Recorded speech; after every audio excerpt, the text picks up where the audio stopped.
Gobierno de Navarra. Nafarroako Gobernua. Egunon, muy buenos días. Vamos a ir comenzando este encuentro. Para los que no me conozcáis, soy Izaskun Goñi, la directora general de Política de Empresa, Proyección Internacional y Trabajo. Y bueno, pues hoy simplemente quería daros la bienvenida a esta jornada dentro del Plan Internacional de Navarra, en el que, como sabéis, trabajamos por sectores y también de la S4 principalmente y también por países objetivo. Uno de los países con los que trabajamos desde hace años ya es México. Entonces, hoy vamos a ver una cuestión más general del trabajo con México. Hemos hecho actividades más sectoriales, de automoción, de agroalimentación. Hoy vamos a ver aspectos financieros, por eso son más transversales, para todas las empresas que quieran operar con México. Bueno, pues es para nosotras también un honor tener con nosotros a Fernando Treviño, que luego lo va a presentar a continuación Miren Ausín, la directora del Servicio de Proyección Internacional. Yo quiero dar las gracias a todas las personas que veo por aquí que le acompañan y a todos los asistentes y, sin más, recordar la importancia de la internacionalización de nuestra actividad, nos hace más fuertes y especialmente ahora pues con un país como México, con las dificultades que estamos viendo en otras partes del planeta, desgraciadamente. Así que vamos a ser positivos, en la cooperación está la fortaleza y hoy vamos a trabajar la cooperación con México. Nada más, le doy la palabra a Miren Ausín. Eskerrik asko. Muy bien, gracias. No sé si está activo este micro. ¿Me oís bien? Vale, perfecto. Bueno, gracias, Izaskun. Buenos días. Pues como dice Izaskun, México es un país amigo y con el que llevamos trabajando ya un tiempo. Pues, ¿me tengo que acercar? Quitar la mascarilla. ¿Vale? Me voy a quitar.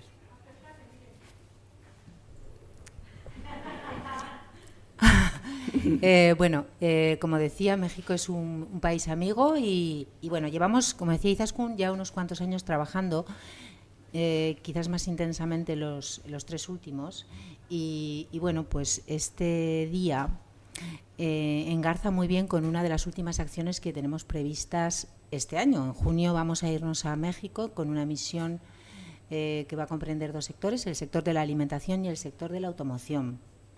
Concretamente el sector de la automoción desde el punto de vista de la implantación para empresas del sector que quieran implantarse.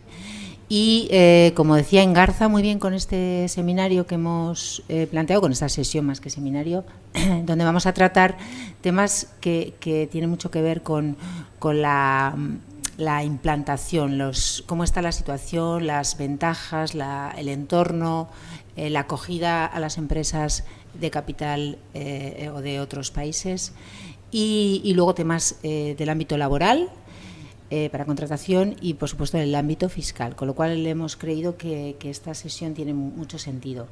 Con México hacemos muchas más cosas, como decía Izaskun, trabajamos webinarios, seminarios, tenemos información relacionada con inteligencia competitiva para el país en distintos ámbitos. Por supuesto, hacemos las misiones comerciales, lo venimos trabajando intensamente y yo creo que vamos avanzando a buen ritmo. También es importante que sepáis que estamos en una relación bastante estrecha con el Gobierno de Querétaro, que posiblemente, si todo va bien, firmemos un MOU este mes de junio con ocasión de la misión, si todo va conforme a lo previsto y tenemos una relación muy fluida, así que empezaremos a trabajar distintos ámbitos.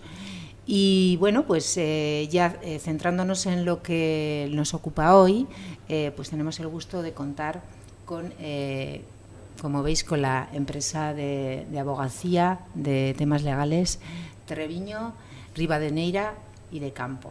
Esta es una empresa que lleva 30 años de experiencia y es una empresa líder en México.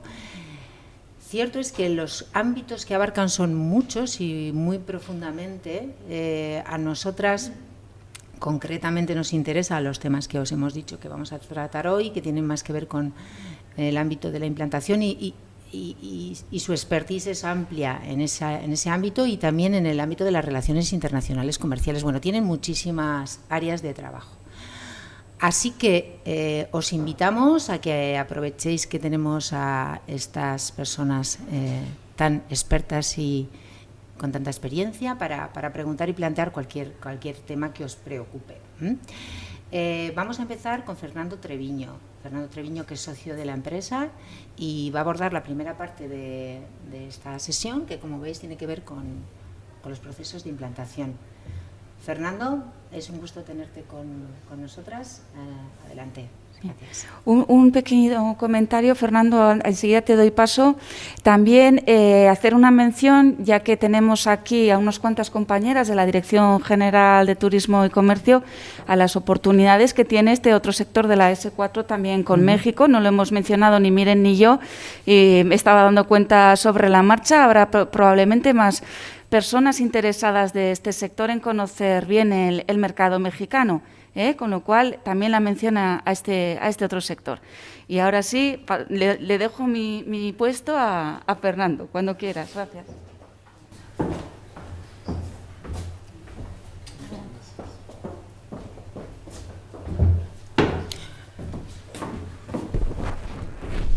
Bueno, pues buenos días a todos. ¿Ahí se escucha? Sí.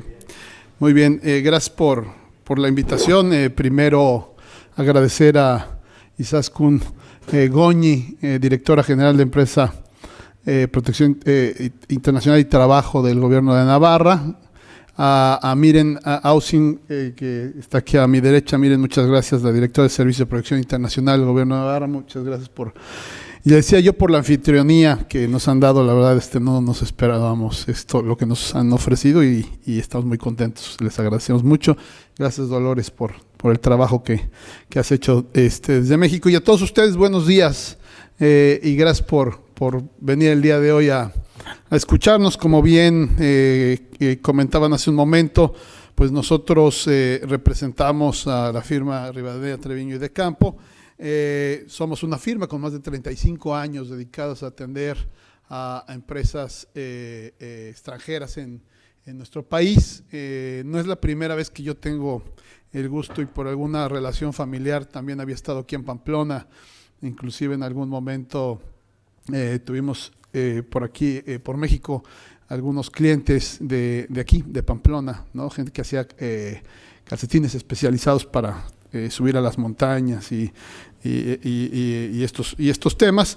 Y pues de estos 35 años lo que tenemos también es como resultado tres oficinas: una en la Ciudad de México, una en la ciudad de Puebla y una en la ciudad de Querétaro. O sea que nos viene muy bien que su misión sea la ciudad de Querétaro para en los próximos meses.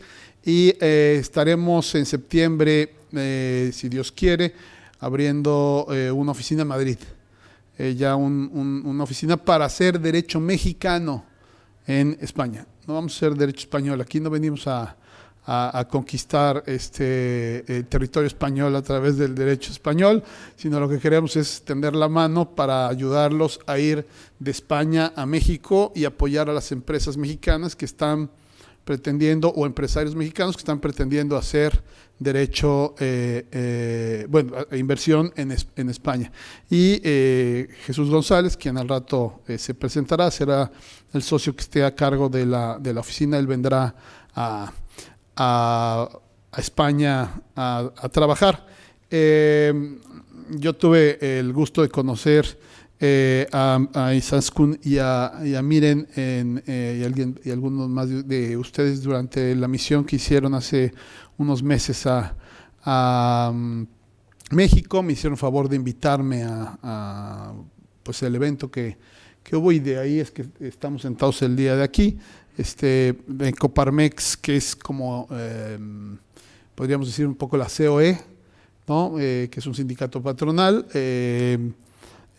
Yo soy consejero delegado para negociaciones internacionales a nivel nacional y soy vicepresidente del capítulo de pymes del BIAC. El BIAC es el brazo de negocios de la OCDE, digamos un poquito con la intención de entender de alguna forma que el mundo gira alrededor, pues gran parte del mundo de las pequeñas y medianas empresas. Así es que así sea, platicábamos con 1 o 2 personas o con 400 personas, son bienvenidos todos en nuestro país y son tomados en cuenta de la misma forma. Así es que sin más voy a permitirme presentarles valga la redundancia, esta presentación que preparamos para ustedes, el panorama económico actual de México post-COVID 2019, así como todos, por supuesto, pues fuimos víctimas de esto. Yo recuerdo haber estado aquí el día... Yo me fui de Madrid el día 10 de abril del 2020 y cerraron el 14, si mal no recuerdo. La pandemia nos agarró prácticamente cruzando la frontera. Y bueno, la evaluación de la pandemia es que en México es esta, tenemos 79 millones de personas ya con una pauta completa, 85 con una dosis, es decir, 191 millones de dosis administradas. El sistema político y económico de alguna forma mexicano pues ha dado una red de protección social con un fortalecimiento del sector salud y algunas medidas de apoyo financiero. Nada va a ser suficiente para un tema como estos, pero bueno, hemos tenido estos ciertos apoyos en estos temas. Y hemos empezado a ver reactivación de sectores, ahorita que hablaban de la gente de turismo y comercio, pues en materia de turismo, por supuesto, lo que es importante en tema de transportes y en tema de manufacturas. Para la gente que está aquí relacionada con el tema de automoción, pues fueron de los sectores esenciales que bajo muchísima presión logramos que fueran los menos afectados, digamos, porque pues, el país depende mucho de este sector. Las manufacturas se mantuvieron de alguna forma o se trataron de mantener abiertas, ¿no? Al día digamos, al 29 de marzo, llevamos ahí un porcentaje ya bastante alto de habitantes vacunados. Versus el mundo, vamos un par de puntos arriba en el porcentaje mundial versus el porcentaje de México. Me preguntaban hace un momento cuáles eran la situación y más o menos tenemos hoy día cerca de 7 casos diarios en promedio, ¿no? de gente contagiada con COVID. Claro, esto... Como ustedes saben, esto sube y baja. Nosotros en la oficina de Puebla vivimos, entre Puebla y México hay un volcán muy grande, que es el más grande del mundo, que se encuentra activo el día de hoy, que se llama el Popocatépetl. Bueno, ese volcán está activo. Y hay una frase que tenemos: aprendamos a vivir con el volcán. Igual un día nos encuentran así, como en Pompeya, todos así cocinados. Mira, aquí eran unos abogados que estaban dando una plática, pero tenemos que vivir con esto, porque no sabemos si un día podría explotar el volcán o pueden pasar miles de años con esto. Bueno, pues así como esto, también nos hemos dado la tarea de decir aprendamos a vivir con el virus, porque no podemos seguir viviendo como vivimos y con la paranoia que tenemos. De otra forma, no es vida. Entiendo mucho el tema de las mascarillas, ahorita lo platicaba, pero aquí veo a todo el mundo con la mascarilla, pero si estuviéramos en un restaurante, todo el mundo estaría sin la mascarilla. La única diferencia es que habría un plato enfrente de ustedes. Entonces, está bien, usemos la mascarilla, la forma que mejor nos guste, pero me parece que hay que empezar a aprender a vivir con el virus. Nos va a tocar morirnos a todos de alguna u otra forma. A lo mejor soy un poco irresponsable en decirlo así, pero es lo que pienso. Bueno, México, uno de los países más competitivos hoy para la inversión productiva a nivel internacional, gracias a pues, la posición geográfica. Tenemos una posición geográfica porque sí, debo decir que es para muchos, digamos, envidiable. Tenemos más de 3.000 kilómetros de fronteras con Estados Unidos. La verdad es que es uno de los mercados, o es el mercado comercial más grande del planeta, y muchísimas empresas y muchísimos empresarios van a México para pues hacer finalmente negocios con Estados Unidos, aprovechar el TEMEC. Por otro lado, tenemos un capital humano joven y calificados, tenemos una población joven. Y esto obviamente por el número de millones de personas que somos, tenemos una fortaleza en el mercado interno importante, con un crecimiento económico y una economía abierta. Somos el 9º receptor de inversión extranjera directa. Desde 2019, la economía mexicana pues, es la segunda más grande de América Latina y la 14ª a nivel mundial. Y de alguna forma pues sigue creciendo, ¿no? Esto inclusive pues con información del Fondo Monetario Internacional, ¿no? Aún con nuestra situación política, para dejarla ahí, digamos. Los principales receptores de inversión extranjera directa, pues industrias de manufactura. O sea, seguimos siendo un país muy atractivo para establecer industrias. Bueno, obviamente el servicio financiero, comercio, minería, transporte, electricidad.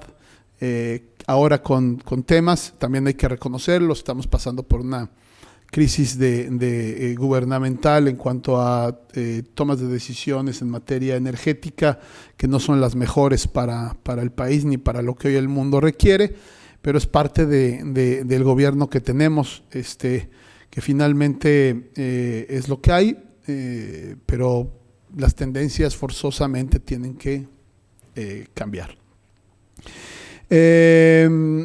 Los principales países inversionistas, pues primero nuestro socio comercial más importante, que es Estados Unidos, pero ustedes siempre han sido, desde hace muchos años, el segundo país inversor en México. España es el segundo inversionista con un 13.7% de la inversión extranjera directa. De ahí la importancia de las relaciones comerciales que hay entre España y México. Días pasados estaba con el presidente de la Cámara de Comercio de España y él hablaba de que pues los empresarios, los gobiernos pasan y nosotros seguimos como empresas, ¿no? Entonces las relaciones que debemos de establecer son entre empresarios y dejar, digamos, que los gobernantes hagan su tarea y nosotros como empresarios hacer la nuestra, ¿no? Coincidía en días pasados también con el director de la COE en Madrid y de alguna forma pues platicábamos lo mismo, ¿no? En México estamos ubicados como en el lugar 60 de 190 en la clasificación mundial que mide facilidad para hacer negocios en México, de acuerdo a este reporte de Doing Business elaborado por el Banco Mundial. Y de acuerdo a la Cámara de Comercio, los sectores de inversión por supuesto, pues fue la eléctrica. Al día de hoy podría yo decir que la podríamos poner en stand-by un ratito. Está en la negociación de la reforma. Estamos metidos realmente en una cuestión de ideologías políticas de las cuales pues tarde o temprano tenemos que salir. Platicaba yo con algunas empresas del sector aquí en España y me decían, nosotros estamos preparándonos en el país, en México, ya hicimos la inversión y estamos preparándonos porque esto tarde o temprano va a despegar, ¿no? No nos vamos a mover.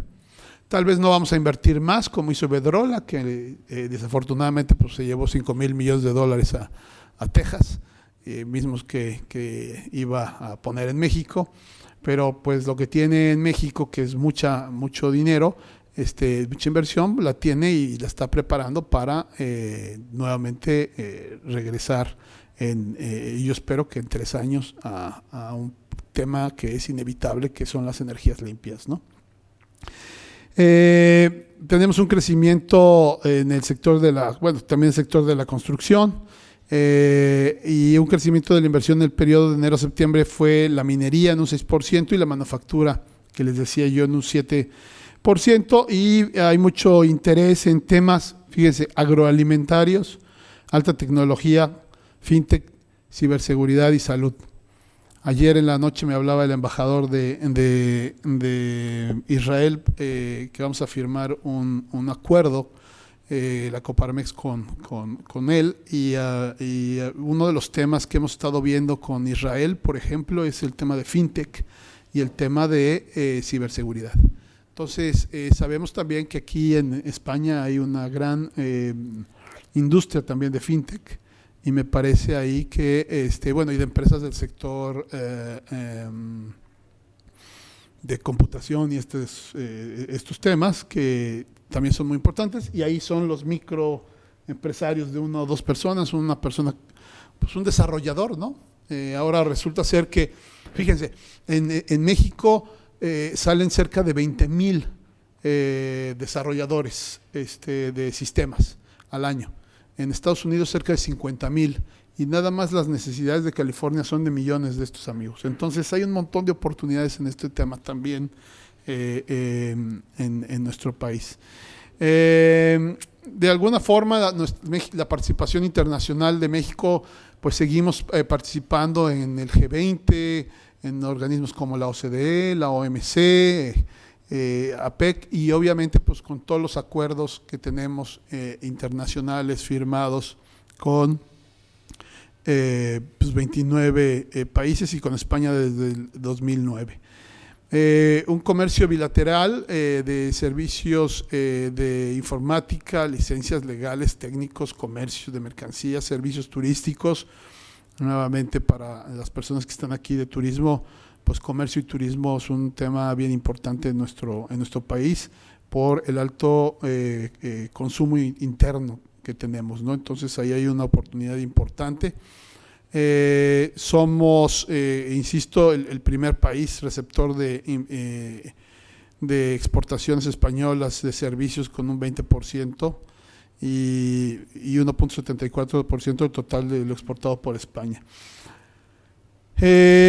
Lo que les comentaba hace un momento, hay un tema de internacionalización que ha convertido a nuestro país ya en el 6º mayor inversionista en España.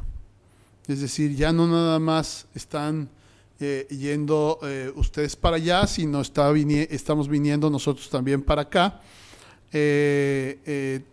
Digamos, es el tercero en 2020, el primero en América Latina, y obviamente estas inversiones destacan en temas inmobiliarios, en infraestructura, construcción, hotelería y servicios.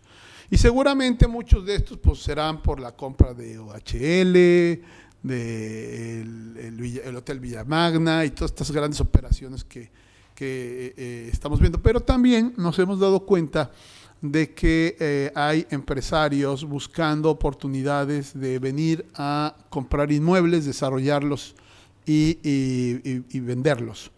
Entonces, no nada más esos grandes hoteles, no nada más estas grandes empresas, sino puede ser cosas más pequeñas, y ahí también vemos la oportunidad de que pudiéramos ofertar desde Navarra, digamos, el portafolio de oportunidades que hay en Navarra para presentarlo a los inversionistas mexicanos.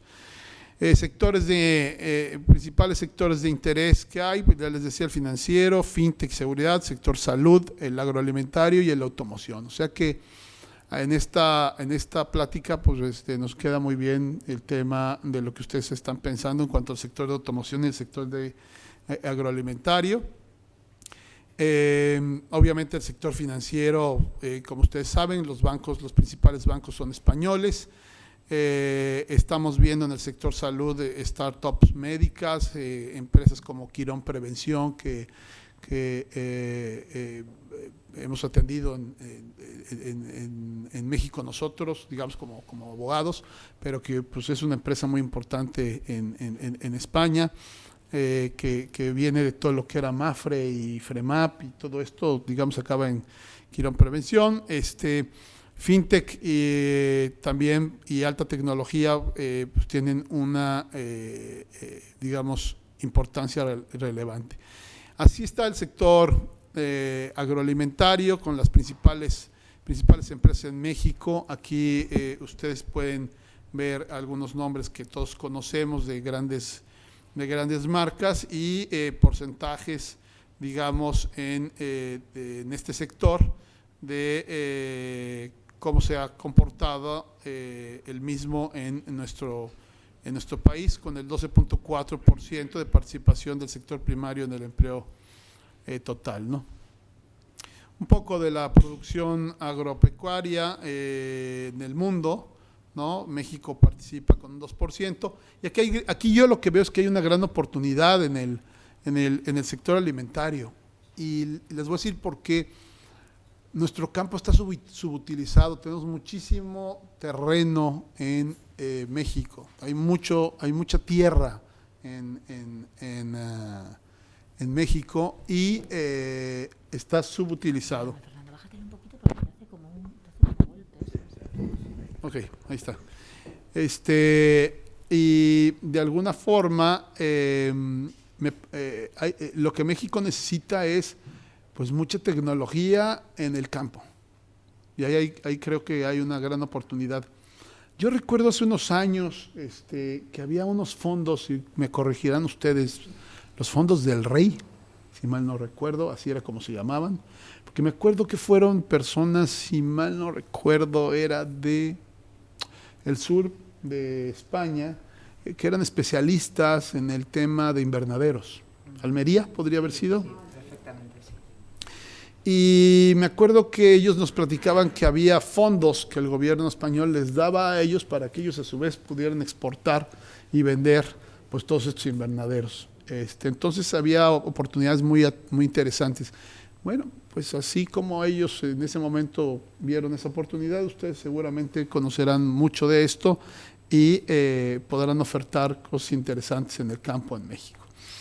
En las exportaciones de alimentos en el mundo, México se ubica en el lugar número 15 y bueno, obviamente pues el principal exportador sigue siendo Estados Unidos, y así están las megatendencias en este sector agroalimentario, que presenta 8 grandes tendencias ante los cambios del modo de consumo y distribución, que obviamente pues esta pandemia nos ha modificado todo, ¿no? El Internet de las cosas, la revolución de las entregas, que todos hemos visto ahora cómo nos entregan las cosas, omnicanal, estilos de vida saludable, economía circular, ingredientes alternativos, agritech, que es bien importante.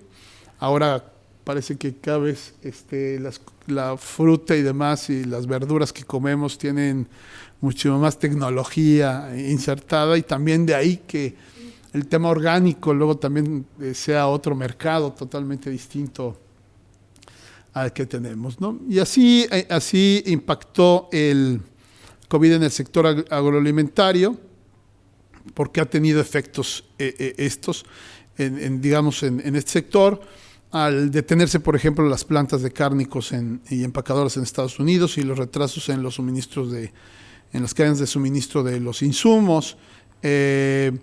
Obviamente, pues todas las regulaciones con a las empacadoras y a las empresas que concentraban una gran cantidad de personal. Obviamente también hubo reducción en la demanda de alimentos por los cierres de la industria restaurantera, que fue una de las grandes afectadas y sigue siéndolo en México, porque los aforos siguen siendo controlados, por ejemplo, cada vez ya con mayor afluencia, pero sí controlados. Hay un mayor consumo de platillos preparados en casa, es decir, la gente se dedicó a cocinar, y ahora con estas cosas podemos estar aquí de traje y aquí podemos estar haciendo los huevos revueltos en una junta de consejo, ¿no? Entonces, esto ha tenido estos impactos, ¿no? el alza de demanda en alimentos no perecederos, y todo el tema de comida preparada entregada a domicilio, la reducción de la demanda de la industria turística, que insisto, pues es una industria que va hacia arriba, pero pues que también tuvo una afectación, y obviamente el sector de alimentos ahí tuvo la afectación. Y bueno, las oportunidades en este negocio es migrar a la producción, de la producción con fertilizantes químicos a buscar alternativas orgánicas y biodegradables, que hoy parece ser que ya es una tendencia a nivel mundial, y reforzar el interés de productores para reubicar las cadenas de suministro más cerca del mercado norteamericano. Insisto, la frontera que tenemos con Estados Unidos nos ayuda. Y el otro sector importante pues es el de automoción de autopartes, que ocupa el 6º lugar en la producción. Nosotros ocupamos el 6º lugar de la producción mundial de vehículos y el 4º las exportaciones. Hay cerca de 600 proveedores de nivel número 1 en México. Ustedes aquí tienen, al igual que nosotros, Volkswagen, nosotros en Puebla me refiero, y el sector de autopartes pues es un sector importante. De hecho, ayer estuvimos sentados con una empresa de aquí, proveedora de este sector, que tiene interés en establecerse en México. Y aunque el sector de autopartes está afectado en todo el mundo por el tema de la pandemia, por supuesto, pues la gente dejó de salir, muchos de utilizar el coche, pero ojo, otros decidieron dejar de usar el transporte público y comprar coches para ir más seguros. Pero el tema que sí nos ha afectado durísimo a todos es el tema de los chips. Y ahí pues es una tendencia mundial, ¿no? Entonces, bueno, el sector de automoción, en cuanto a plantas de vehículos pesados, tenemos las empresas que aquí aparecen en naranja, que ustedes ven. La industria ha encontrado, digamos, en México un lugar ideal para ensamblar vehículos que se venden pues, principalmente al mercado estadounidense. Y sin embargo, yo desde Veracruz veo siempre salir unos barcos gigantescos llenos de coches que vienen hacia Europa. Entonces, también tenemos hay una gran demanda de autos. Por ejemplo, en la Audi de México, todas las Q5 que ustedes ven rodando en España y en el mundo se hacen en Puebla. Entonces, sigue siendo una zona ideal que aporta el 28% del PIB manufacturero del país. Y obviamente grandes divisas, ¿no? Y estos son los principales productores de automóviles, que si bien es cierto, pues también ha tenido este sector un impacto por el COVID, con una caída de la producción y la exportación y la venta interna en estos años. Y de alguna forma lo que se prevé es que las exportaciones durante pues estos primeros años han tenido, digamos, no el mismo comportamiento, y ha habido una variación de cerca del 3%, pero lo que se busca es alcanzar un equilibrio entre oferta y demanda este semestre. Es lo que les decía, enfrentando la escasez de los componentes y el reducido número, digamos, de compradores, que bueno, yo escucho reducido el número de compradores, pero si ustedes quieren un coche, no sé aquí, pero allá entre 6 y 9 meses de entrega, el tiempo es el que hay que esperar para comprar un coche. Entonces la gente ahora quiere comprar, y hay empresas que están desarrollándose en la venta de autos usados. Todavía en este año esperamos que haya mucha inestabilidad y escasez en inventarios, lo que también podríamos verlo como una oportunidad para las empresas que traen planes y proyecciones a más largo tiempo, porque esto les permite poder aterrizar de forma más tranquila, digamos, en el tema de la inversión, si es que por supuesto ya traen los contratos firmados, ¿no? Considera la AMIA que hasta el 2024, digamos, será ya la recuperación total. Esto, si la crisis de los semiconductores ya empieza a aliviarse hacia este segundo semestre, como se estima que ocurrirá, ¿no? Entonces, bueno, los retos para este sector, y ya con esto terminaría yo un poco de esta visión del país, es mitigar los efectos tanto en los consumidores como en la cadena de suministro. Obviamente todo el tema del TMEC y las diferencias de aplicación de criterios que tenemos con Estados Unidos. El tema de energías limpias y la reducción de emisiones. Y autos eléctricos, ¿no? Que sería como el objetivo principal, que hay que ir pensando que debemos de ir hacia allá. Aquí me da mucho gusto ver muchos autos eléctricos en España ya rodando. Nosotros todavía no tenemos tantos, pero poco a poco la cultura se va haciendo, y esto inevitablemente por el número de consumidores que queremos tener este tipo de autos, pues va a ir cambiando la tendencia, ¿no? Así es que yo hasta aquí termino mi presentación respecto de qué es, cómo vemos estos dos sectores, cómo vemos el país. Estamos, si bien es cierto, pues pasando por crisis mundiales en cuanto a los gobiernos, en cuanto a tendencias más populistas, pero al final el gobierno, digamos, es una parte, digamos, de toda la columna vertebral de lo que es un país, y el sector empresarial es otra. Entonces tenemos que alinearnos a las normativas que nos dan que tenemos en este momento, pero México sigue siendo un gran país de muchas oportunidades para la inversión española, y con mucho gusto ahora en junio estaremos acompañándolos, si nos invitan, por supuesto, en Querétaro, con el gobernador fue compañero mío en la Coparmex. Yo era presidente en Puebla y él era en Querétaro, y éramos compañeros, digamos, de banca, con los secretarios de Desarrollo Económico, Marco del Prete, y todo el equipo que tienen ahí en la CEDESU. Y la verdad es que Querétaro es un estado también que tiene un atractivo especial en el tema de manufactura, y me parece que no nada más en el tema de manufactura, también en el turismo, también en el comercio. Así es que pues sean bienvenidos a México, y muchas gracias por escucharnos. Ahora cedo la... Sí. Muchas gracias, Fernando. Gracias. Gracias. Me paso para allá. Sí. Bueno, pues vamos a seguir con el programa. A continuación vamos a contar con Jesús Echegaray Cabrera, que es socio de la firma Rivadeneira, Treviño y del Campo, y también nos acompañará Ismael Bustamante, que es socio de la firma 3F Global. Como queráis, podéis subir los dos o como os guste.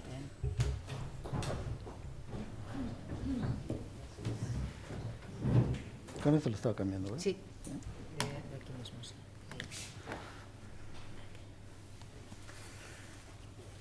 Hola, ¿qué tal? ¿Cómo están? Buen día, gracias por estar con nosotros.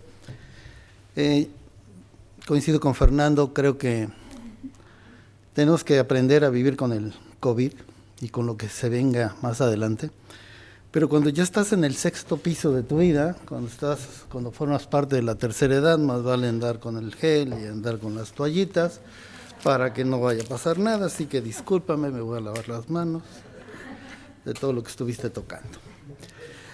Bueno, miren, platicando con Miren hace unos minutos, me decía, nos estaba explicando el significado de la columna que está aquí a unos cuantos metros, y que me decía que esto, digamos, representa los fueros que tiene Navarra, y ya me explicó lo que son los fueros, que es una especie de beneficios fiscales para que se puedan administrar independientemente en esta zona.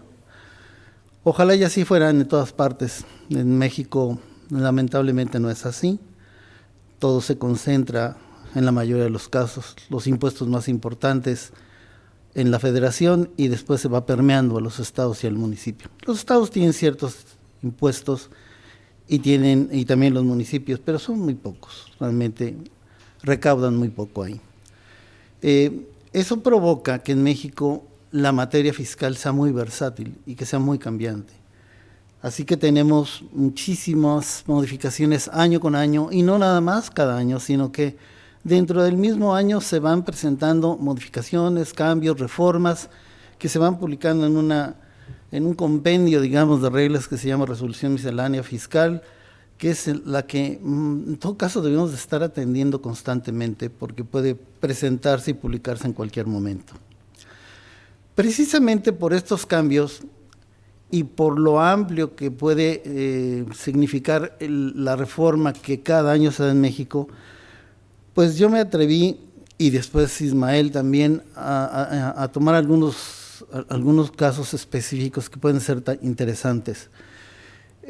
Yo voy a hablar de 3 aspectos que, si bien es cierto, regulan la vida fiscal en México, también es verdad que por su naturaleza trasciende fronteras y puede llegar a afectar a las empresas, en este caso españolas. El primer asunto que quiero platicar con ustedes es el tema de la capitalización delgada. No sé si ustedes estén familiarizados con este concepto, pero miren, esto existe desde hace muchos años en México, ya que lo que se pretendió hacer fue cerrar la puerta para algunas operaciones que se estaban realizando. ¿Y en qué consiste? Que las empresas con capital extranjero que llegaban a México lo que estaban buscando era recaudar lo más rápido posible, digamos, o recuperar, no recaudar, recuperar su inversión. Pero se dieron cuenta que a través de utilidades o a través de dividendos iba a ser muy complicado y que podrían tal vez tener que esperar muchos años. ¿Cuál fue la idea? No capitalices, dale préstamos. Y por los préstamos cobra el interés. Y esos los puedes cobrar cada mes.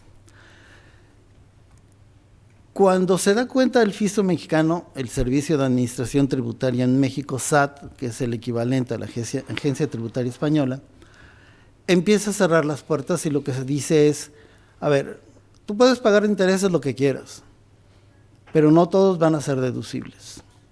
Así que el límite de esa deducibilidad es lo que podría representar los saldos iniciales y finales del capital contable, dividido entre 2, multiplicado por 3, y ya no seguimos porque entonces vamos a terminar con el número que pensaste y con el que le vas a tener que quitar otra vez, ¿no? Pero digamos que en términos generales es esto. ¿Y cuál es el límite? ¿Por qué el 3? Porque precisamente el resultado que yo obtenga va a ser, multiplicado por 3, va a ser el tope para poder deducir esos intereses. Hay una regla general, la que les acabo de comentar, que es tomar como base el capital contable de inicio y final del ejercicio. Se divide entre 2, se multiplica por 3, ustedes comparan los intereses que le pagan a partes relacionadas en el extranjero y hasta donde lleguen podrán deducir. Todo lo demás que paguen no lo van a poder deducir. Ismael, como buen contador, tiene manera de poder ajustar las cuentas, y ya después les explicará algunas cosas que se podrá hacer. Pero bueno, esta es la regla general. Hasta el año pasado teníamos una regla particular, una excepción. ¿Y en qué consistía? En tomar 3 cuentas fiscales, la CUCA, la CUFIN y la CUFINRE o CUFINER. ¿Estas cuentas son familiares para ustedes? ¿No? Bueno, la CUCA no es mi tía, así que no te metas otra vez conmigo, porque decía, no vayas a hablar de tu tía CUCA, la refugio, pero no.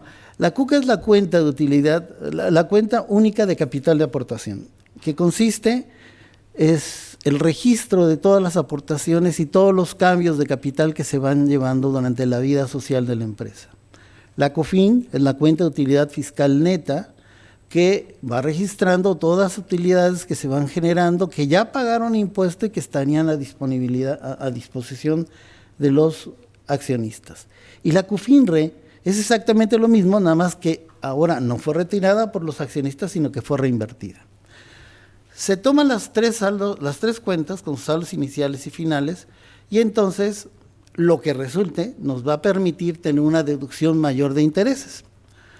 Esto tampoco le gustó al SAT y trajo como consecuencia una reforma a partir de este año, en donde dice, toma estas tres cuentas fiscales, sí, pero les vas a disminuir las pérdidas fiscales que tengas pendientes de amortizar.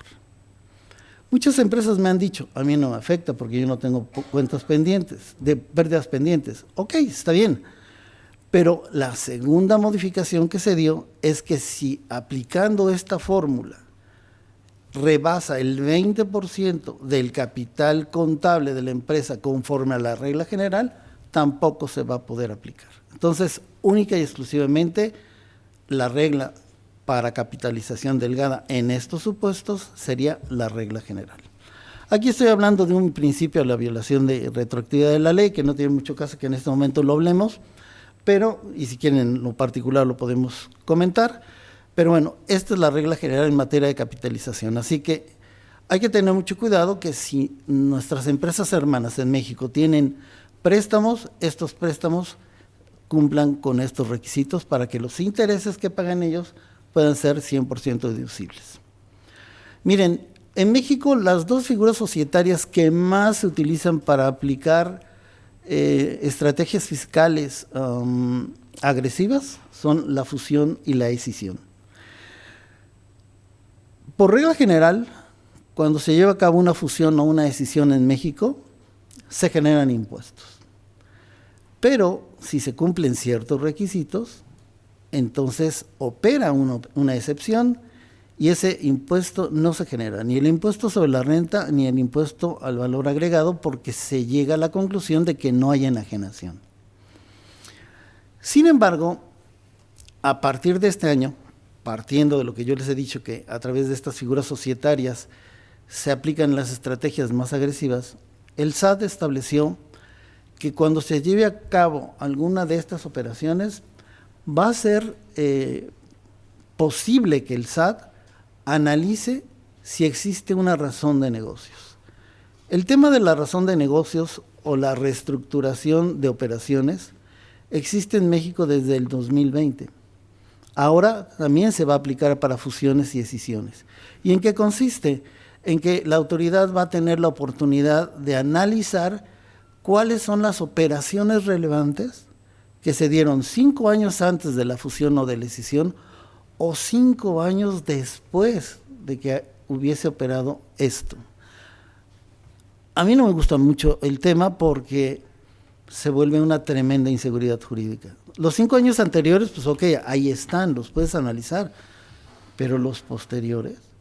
Y operaciones relevantes como esto, miren, que un accionista o un socio de alguna de las empresas involucradas en esta operación cambie de residencia fiscal, más que suficiente para que pueda entrar el SAT a revisar esto. Que si hay un cambio positivo o negativo en un 30% del capital contable de la empresa, suficiente. Cosas así, detalles tan pequeños que se dan en cualquier operación en la vida jurídica de una persona moral o de un ente jurídico, va a ser suficiente para que el SAT pueda revisar esto. ¿Qué sucede si el SAT concluye que no hay una verdadera razón de negocios? Desde el punto de vista civil o mercantil, la operación subsiste. Desde el punto de vista fiscal, no, y me van a exigir el pago de los impuestos como si hubiera existido una enajenación. Por eso digo que estamos hablando de una tremenda inseguridad jurídica por lo que pueda suceder hacia el futuro. Como una nueva obligación, entre comillas, se establece que cuando se dé la fusión o escisión es forzoso que intervenga un contador público registrado. Es novedoso para la ley fiscal, no para la ley mercantil. La ley mercantil desde hace muchos años lo contemplaba. tardaron mucho también en poder implementar esto, pues casi 50 años más o menos. Yo decía que desde que estudiaba en la universidad en 1973 ya había universidades, ¿eh? Entonces yo ya lo había visto en la Ley General de Sociedades Mercantiles, pero tardaron mucho en implementarlo. Esto da cierta seguridad en las operaciones, pero tampoco es infalible. El SAT podría estar en contra de esto. Y respecto de la escisión, se dice que es forzoso que haya una transmisión de capital social. Yo también recuerdo desde hace mucho tiempo que cuando se llevaba a cabo una escisión tenía que dividirse en bloque capital social, activo y pasivo. Parece ser que las empresas en México no estaban transmitiendo capital social y por lo tanto ahora ya se establece como una obligación para efectos fiscales. ¿Conocen este tema? ¿Se les hace familiar? Beneficiario controlador, último beneficiario. ¿No? ¿Sí? Ok, qué bueno que me dijiste que sí, porque pregunté en Madrid y todos me dijeron que no. Entonces, pero ya después platicando con algunos despachos me he dado cuenta que esto evidentemente existe. Para nosotros es algo totalmente nuevo, ¿eh? Entró en vigor este año, pero es muy importante transmitírselos. ¿Por qué? Porque hay muchas personas físicas que se están negando a proporcionar esa información. Hay muchas empresas intermedias entre esa persona física y la última empresa que están viéndose imposibilitadas para dar esa información. No es una... En descargo a las autoridades fiscales mexicanas, no es algo que se les haya ocurrido a ellas, no. Son obligaciones que le impuso el Foro Global de Transparencia y de Intercambio de Información con Fines Fiscales y el GAFI, el Grupo de Acción Financiero Internacional. A partir de este año, México es un país evaluado en este sentido. ¿Qué es lo que se persigue? Poder tener información fehaciente de personas físicas, de entes jurídicos relevantes, para que puedan ser intercambiadas esa información entre países. ¿Por qué? Porque se considera que a través de esta información se puede evitar la evasión fiscal, el financiamiento al terrorismo y el blanqueo de capitales o activos.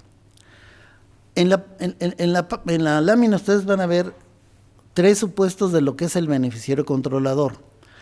Pero, ojo, tenemos que empezar con el primero. No podemos utilizar cualquiera. Es en ese orden. Solo si los 2 primeros no los podemos identificar, entonces podemos llegar al último, que parece ser el más fácil. Pero tenemos que acreditar que hicimos todo lo necesario para documentar los anteriores, para así poder cumplir y tener nuestros expedientes listos. ¿Quiénes son los sujetos obligados para identificar el beneficiario controlador? Las propias empresas, los propios entes, las propias personas jurídicas o aquellas entidades que se generan independiente a personas físicas, pero que podrían constituir una persona moral, entre comillas, por decirlo así.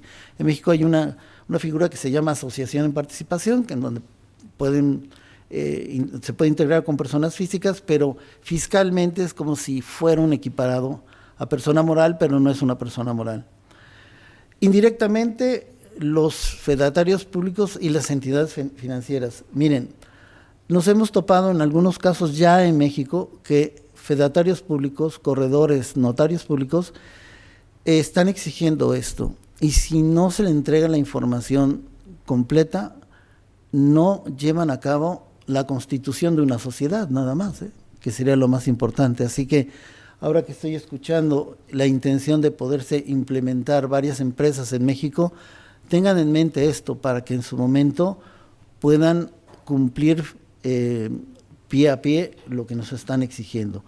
Ojo, si los fondos son fondos públicos. Si los fondos son financieros, ahí sí no vamos a tener que cumplir con esta obligación porque no podemos tener acceso a esa información. ¿Quiénes están facultados en México para solicitar esta información? Pues el Servicio de Administración Tributaria originalmente, pero se puede auxiliar de fedatarios públicos, de instituciones financieras, Comisión Nacional Bancaria, la Unidad de Inteligencia Financiera. Todos estos pueden solicitar la información y canalizarla al Servicio de Administración Tributaria. ¿Cuándo se debe proporcionar? Dentro de los 15 días siguientes a cuando exista el primer requerimiento por parte del SAT. Tenemos la oportunidad de tener una ampliación de 10 días, siempre y cuando lo solicitemos dentro de los 15 originales.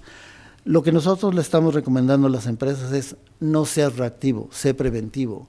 Trata de integrar los expedientes de una vez por todas para el efecto de que si llega el SAT, lo entregues de inmediato. Porque si los quieres integrar dentro de los 15 más 10, nunca te va a dar tiempo. ¿Qué obligaciones se deben de cumplir? Pues identificar, verificar y validar la información que nos lleve al último beneficiario o beneficiario controlador. Ojo, persona física siempre, ¿eh? Estamos hablando exclusivamente de personas físicas. Pero fíjense, yo les mencioné hace un rato que hay un ordenamiento de reglas en México, se llama Resolución Miscelánea Fiscal. Esto que están viendo aquí abajo de la cadena de titularidad y la cadena de control no está en la ley, está en esa resolución miscelánea que no es ley. Esa resolución solamente establecería reglas para facilitar el cumplimiento de las obligaciones, no para establecer obligaciones nuevas. Pero normalmente no le importan, no le importa al SAT y nos impone obligaciones diferentes. ¿Qué se entiende por cadena de titularidad? Aquella en donde una persona ostenta la propiedad indirecta de los beneficios de la empresa. Esa es la de titularidad. Y la de control, aquella cuando una persona se ostenta como el controlador indirecto de la empresa que genera el beneficio. ¿Parece igual? No. La de titularidad es propiedad, la de control es precisamente eso, control. ¿Cuándo se debe de actualizar la información? Cada 15 días, dentro de los 15 días posteriores a cuando exista un cambio de beneficiario controlador.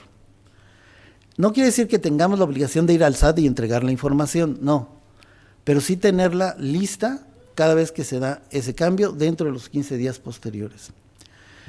¿Qué se debe reunir? Pues nada más 22 fracciones que están en la resolución miscelánea fiscal para beneficiario controlador y 5 para cadena de titularidad y cadena de control. Entre las 22 está el nombre, obviamente completo, del beneficiario controlador, su nacionalidad, si tiene varias, hay que documentar todas las nacionalidades, su domicilio particular, si tiene varios domicilios particulares, todos los domicilios, casas chicas, casas grandes, como nosotros decimos en México, si tiene varias, forzosamente debe de identificar su residencia fiscal. Si tiene un apodo, habrá que poner el apodo, el alias, también habrá que señalarlo. Si tienes perro, la cartilla de vacunación. Y si no tienes perro, pues tienes que adoptarlo. Oye, tus apuntes de historia de segundo de secundaria, pues también exhíbelos, ¿no? Porque no vaya a ser que te los pidan. Y si eres católico, demuestra que has ido todos los domingos a misa. Entonces, no es cierto, esos 3 últimos no es verdad. Pero al final de cuentas, a este extremo estamos llegando. ¿Qué pasa al final de cuentas? Sí. No cumplimos. Vean las multas. 1,5 millones a 2, 88,000 euros, si no me falla el cálculo, por cada beneficiario controlador, si no obtengo, conservo o exhibo la documentación. De 800,000 a 1 millón, si no se mantiene actualizada la información, la de los 15 días que les decía después del cambio. Y si de todos modos presenta la información, pero la presenta incompleta, con errores, o no le gusta el SAT, de todos modos, de 500,000 a 800,000 pesos por cada beneficiario controlador. Por eso les digo, ahora que tienen la idea de llegar a México, bienvenidos, llévense dentro de su agenda que deben de cumplir con esto, para que no vayan a incurrir en este tipo de irregularidades y puedan ser sujetos de sanciones que son muy importantes. Muchas gracias. Muchas gracias.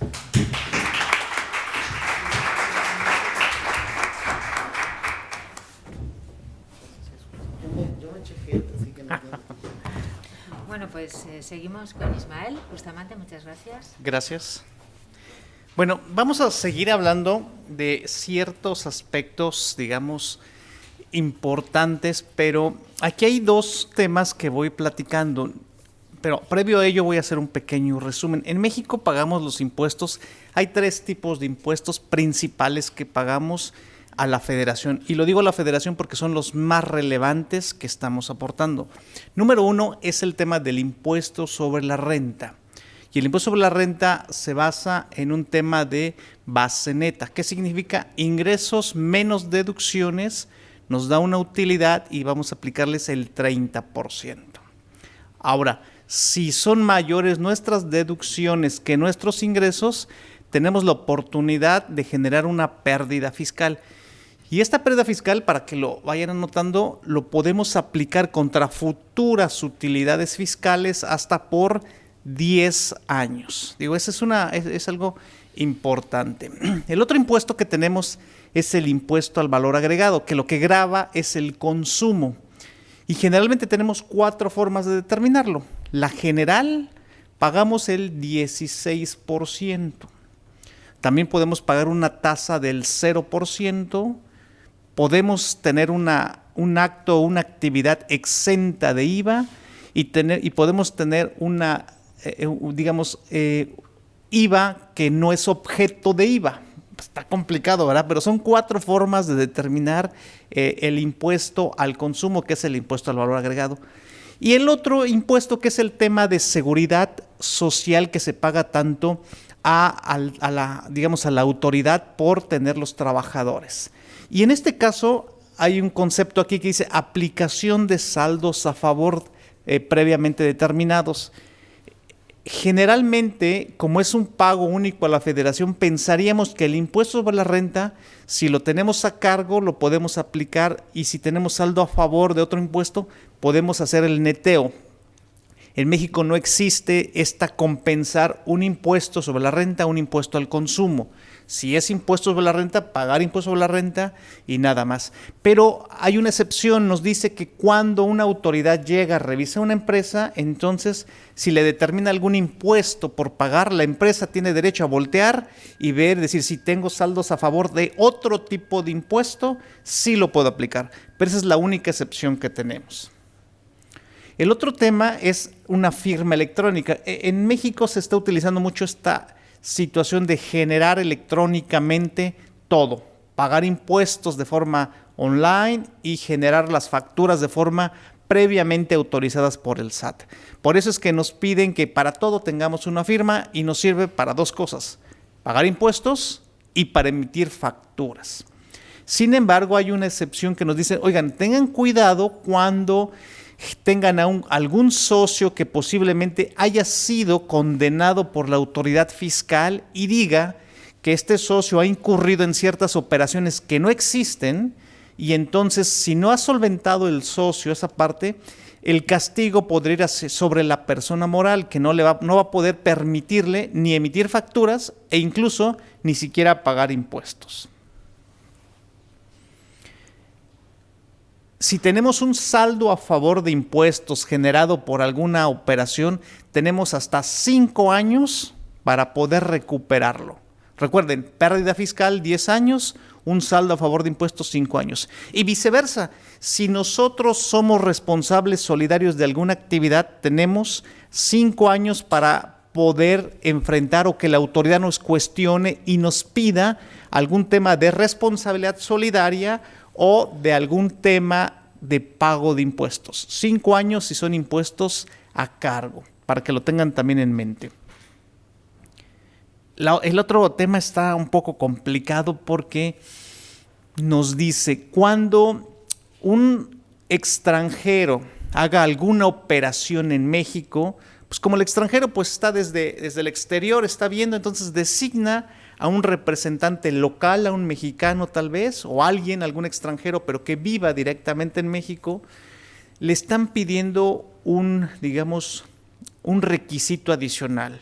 Para que sea representante legal tiene que tener bienes suficientes para poder justificar o pagar aquel incumplimiento que el extranjero pudiera incurrir por alguna operación, una operación de venta de algún activo, alguna adquisición de negociaciones, algún tema de enajenación de acciones. Entonces, el tema de la representación legal en México se está convirtiendo como que algo más cuidado y más revisado, específicamente por los locales. ¿Por qué? Porque ahora no solamente tengo que hacer el trabajo como representante, sino también debo tener bienes suficientes en alguna operación que exista. El otro tema es un dictamen financiero o dictamen fiscal. Los dictámenes financieros han existido toda la vida. El dictamen fiscal realmente también ha existido, pero la obligatoriedad solamente está enfocada a empresas muy grandes en México. Más o menos, para considerar una empresa grande, tendría que tener 68 millones de euros en promedio en el año previo para que estén obligados a dictaminar. Si no tengo esa cantidad de ingresos, ¿puedo dictaminar? Sí, es una opción que se tiene. Podemos hacer una opción de dictaminar los estados financieros y presentarlos al fisco. La diferencia entre un dictamen fiscal y un dictamen financiero, la única diferencia, porque es exactamente lo mismo, es doy una opinión razonable de las cifras manifestadas en mis estados financieros. La única diferencia es que un dictamen fiscal se le entrega de forma detallada al fisco, a la autoridad mexicana, para que lo tenga dentro de sus archivos, y primero va y busca un contador si hay algún cuestionamiento, alguna duda de esa información. Pero de ahí en fuera cumple exactamente, y es un dictamen tal cual como se hace en todo el mundo, que se tiene que hacer forzosamente por un experto, algún contador público certificado externo de la empresa. Hay otro tema aquí, el siguiente es denominado un crédito respaldado, y ya lo platicó un poco mi colega Jesús, donde dice, si la autoridad detecta que estos créditos respaldados, o más bien se considera crédito respaldado aquel que no tenga una razón de negocios. Si no hay una justificación de que una empresa se esté endeudando, la van a considerar como un crédito respaldado, y la consecuencia de tener un crédito respaldado es que este crédito, los intereses que se paguen van a ser no deducibles. Y yo digo, bueno, el tema que algún crédito que se dé entre partes relacionadas, si una empresa mexicana está pagando intereses a su parte relacionada en el extranjero, esos pagos se van a considerar como tal no deducibles. Pero hay dos efectos. Número uno, hay que hacer una retención de impuestos, y número dos, podría generarse como una no deducibilidad. Sin embargo, lo peor que se puede considerar es que la autoridad está recaracterizando, está convirtiendo esos intereses y dice, no, lo que tú le estás pagando a tu parte relacionada hacia el extranjero no son intereses, sino que son dividendos. Y el dividendo está tasado más o menos si están las cuentas famosas que ya somos expertos, CUFIN, CUCA y demás, podría generar hasta un 42% de impuesto. Pero por eso es la importancia de tener bien justificado cualquier tema de intereses. La otra parte son créditos incobrables. Antes era más sencillo si teníamos una cuenta por cobrar de alguna facturación y no nos la pagaban en determinado tiempo, íbamos ante el juez, metíamos nuestro escrito y decíamos, oye, no me va a pagar. Entonces la autoridad nos permitía hacer una deducibilidad de esa cuenta no cobrada. ¿Por qué? Porque, como saben, prácticamente en el mundo se pagan los impuestos conforme se incurren y no conforme cash flow, no al cobro, sino al tema de la facturación. Si yo emito todas las facturas, en ese momento ya tengo que estar pagando impuestos porque ya incurrí en la operación, independientemente que no la haya cobrado. Por eso es que estos créditos incobrables, decía, como ya lo acumulaste previamente, si no te lo van a pagar, si determinas que no te lo van a pagar, ya lo puedes deducir. Sin embargo, ahora necesitamos una resolución favorable de un juez o de un tribunal donde nos diga, en efecto, ya no te van a pagar. Aquí el gran problema que tenemos es que vamos a extender un poco más las obligaciones para que yo pueda deducir aquella partida que previamente ya estuve acumulando. Y aquí también hay otro tema muy importante. Como les comenté, la emisión de las facturas se hace de forma electrónica. Las cancelaciones de facturas también se hacen de forma electrónica. Pero hoy por hoy ya no podemos cancelar facturas de años anteriores si ya se cerró el ejercicio fiscal. En México el ejercicio fiscal va del 1 de enero al 31 de diciembre y tenemos 3 meses para ingresarle las cuentas finales a la autoridad tributaria. Terminando ese cierre, ese momento, ya no podemos cancelar facturas de ejercicios anteriores. Hoy estamos ya al mes de abril, ya no podríamos cancelar facturas del 2021, solamente del 2022 en adelante. Y eso trae como un tema ahí un poco operacional, un poco distinto. Otra obligación que existe, porque ahora ya hay muchas obligaciones de estar informando, de estar diciendo al SAT, oye, estoy haciendo esto, prácticamente es una comunicación constante. La otra parte es, si vendemos alguna parte de nuestro activo fijo, nuestro inmovilizado, se puede, en ese momento tenemos que también que estar avisándole al SAT. No nuestro inventario pues para eso lo compramos, para estarlo transformando y vendiéndolo. Pero si voy a vender una maquinaria, algún vehículo, algún inmueble, tengo que avisarle al SAT mi operación que estoy haciendo.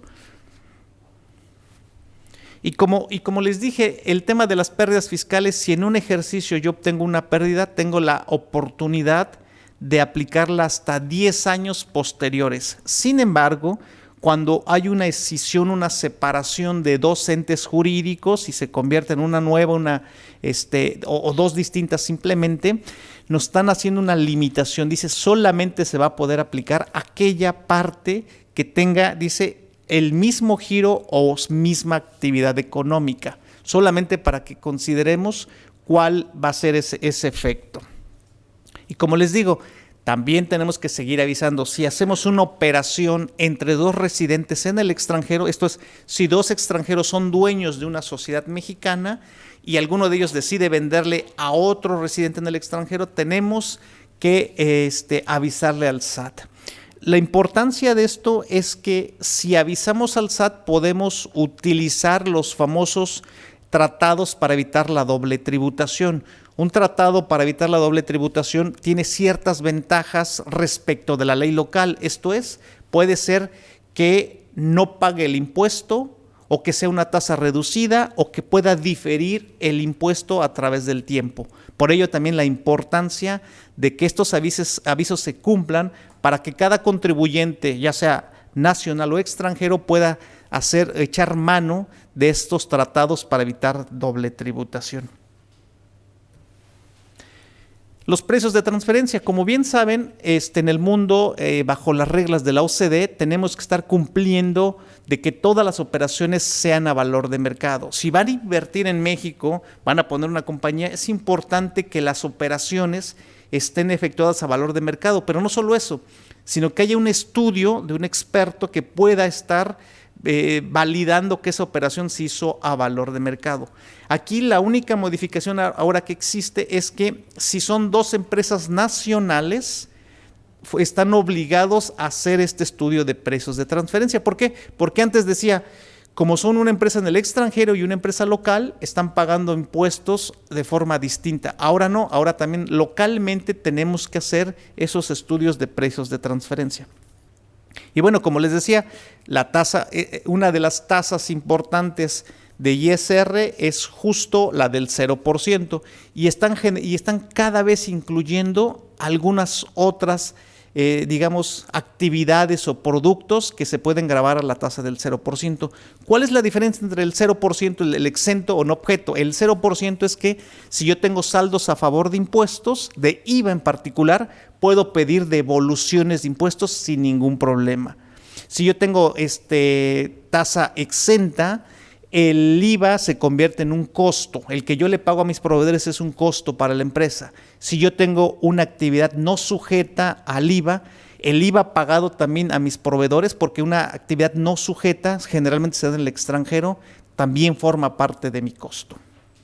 Por último, dos temas importantes. En México están creando nuevos regímenes o nuevas formas de pagar impuestos, pero son para pequeñas empresas.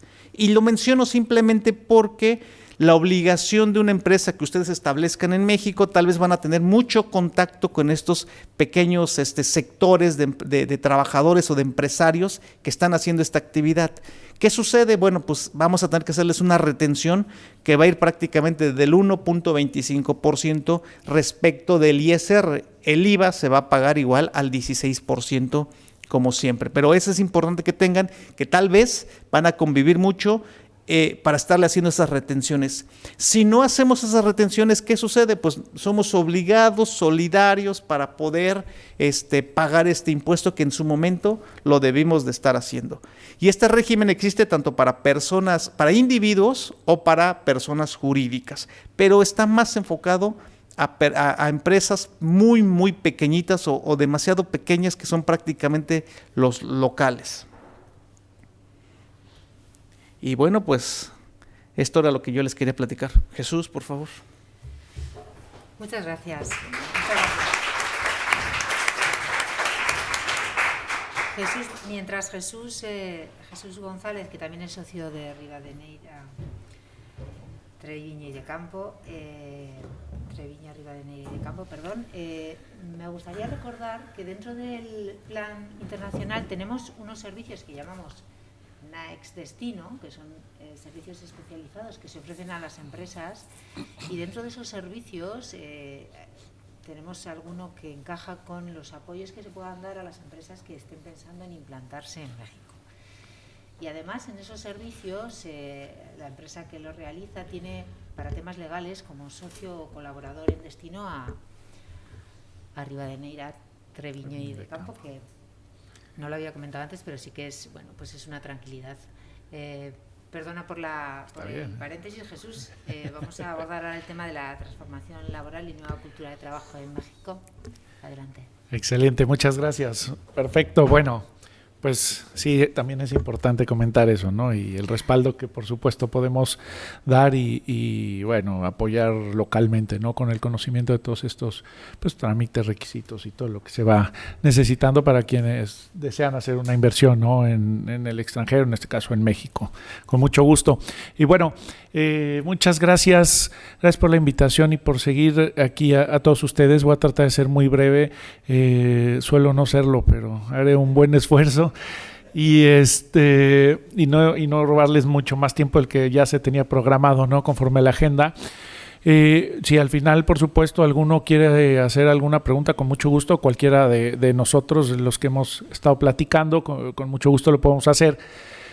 Y bueno, mi tema y mi especialidad es justamente la del derecho laboral, que bueno, ha sido pues últimamente también sujeto de muchas transformaciones, cambios, y que a mí me gustaría platicar ahora rápidamente.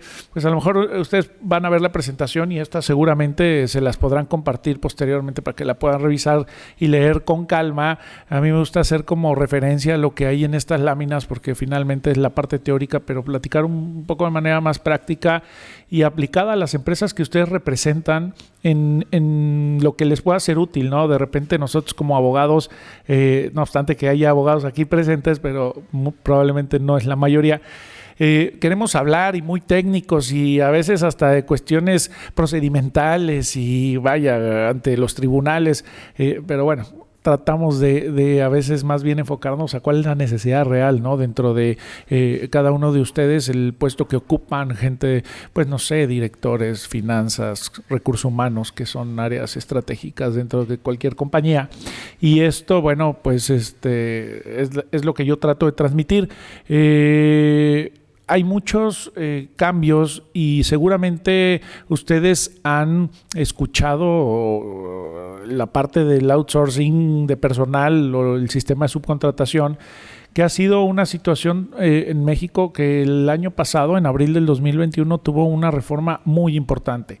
Realmente la ley del trabajo, que es muy vieja, se crea en el año 31, después en el 70 hay un cambio importante y después del 1970 no hubo cambios hasta el 2012.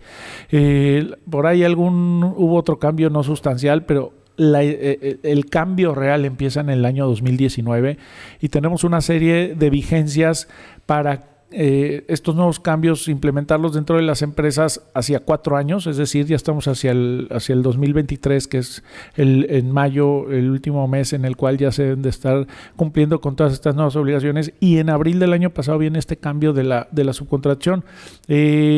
Esta reforma es muy importante porque además va muy de la mano con el famoso TEMEC, el Tratado de Libre Comercio entre Estados Unidos, México y Canadá.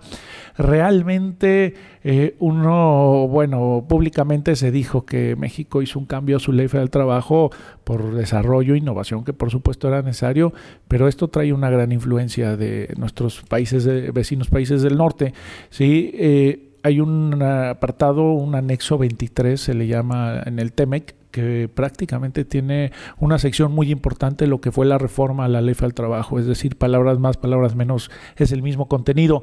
Y bueno, esto nos lleva a que ahora tengamos muchos cambios, ¿no? Y uno de ellos, vuelvo al tema, es la parte del outsourcing o subcontratación de personal, que no era otra cosa más que una empresa pudiera contratar al personal para ponerlos a disposición de un tercero que no tenía trabajadores, y de algún modo llevaba una operación con trabajadores pues prestados o rentados, ¿no? Porque inclusive, bueno, se pagaba una contraprestación por el servicio.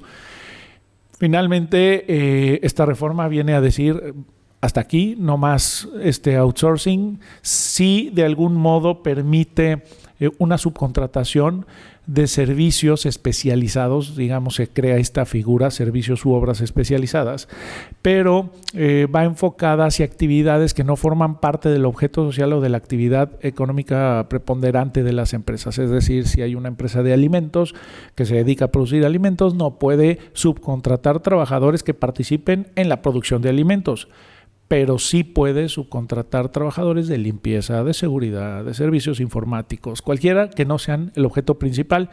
Y es ahí donde cae esa primera restricción y básica. Muchas empresas que iban hacia México con esta posibilidad de tener una empresa operativa que generara todo el negocio, que tuviera los contratos, la parte comercial, pues buscaban de algún modo tener cierta protección con el régimen de la subcontratación, porque la responsabilidad laboral recaía en un inicio en la otra empresa, quien era el patrón, el empleador. Entonces, pues era un buen método. Esto también se utilizó mucho. Seguramente ustedes han escuchado del famoso PTU, por sus siglas, la participación de los trabajadores en las utilidades de las empresas, que es una prestación también considerada en la ley federal del trabajo. Pues es una prestación, diría yo, como muy similar a un impuesto, porque consiste en el pago del 10% de la utilidad que se determine anualmente en la declaración fiscal de los empleadores a repartir a los trabajadores. Ese 10% se tiene que repartir. Ya hablaremos ahorita más adelante de este tema, que vaya, es México uno de los pocos países en los que existe todavía este tipo de prestación. Hay algunos otros, no se maneja igual, pero la característica de México es muy peculiar porque al final impacta económicamente de una manera importante, ¿no?, en las finanzas de las empresas. Y bueno, mucho se hablaba que si esta reforma al outsourcing realmente era una reforma laboral o una reforma fiscal, porque impactó, además de la ley del trabajo, ley del seguro social, ley de la vivienda de los trabajadores, al Código Fiscal de la Federación, la ley del impuesto sobre la renta y la ley del impuesto al valor agregado. ¿Por qué? Ya lo platicaremos ahorita, porque genera una responsabilidad solidaria entre un contratante que va a ser la empresa que ahora es patrona de sus empleados directos, y un subcontratista o proveedor, como lo queramos denominar, que va a ser sobre pues actividades diferentes, insisto, al objeto social, esa actividad principal de las empresas. ¿Y en qué consiste la responsabilidad solidaria? Bueno, en que al existir una operación comercial entre ambas empresas, pues el contratante va a ser responsable tanto de las obligaciones laborales, de las obligaciones de seguridad social, como de las obligaciones fiscales que se produzcan de esa operación. Entonces, prácticamente está volviendo al patrón, a los empleadores que contraten servicios especializados, en fiscalizadores de sus proveedores, porque desafortunadamente no había un control muy estricto anteriormente conforme estaba la ley previa, en donde pues muchas empresas de outsourcing utilizaban esquemas de simulación para no cumplir con estas obligaciones, y entonces era como una situación donde el operador del negocio no tenía trabajadores, la empresa de servicios que tenía los trabajadores realmente no cumplía con obligaciones, y entonces era toda una situación muy irregular, y es justo lo que se pretende atacar. Entonces, no solo trae impactos en materia laboral, sino en materia fiscal. Además, tuvimos la necesidad de hacer una reestructuración en las empresas muy fuerte, porque hubo que hacer migración de personal de una empresa a otra mediante una figura técnicamente conocida como sustitución patronal, donde los trabajadores van de una empresa a otra pero no pierden ningún derecho. Hubo que cambiar objetos sociales en algunas empresas para que pudieran subcontratar servicios especializados.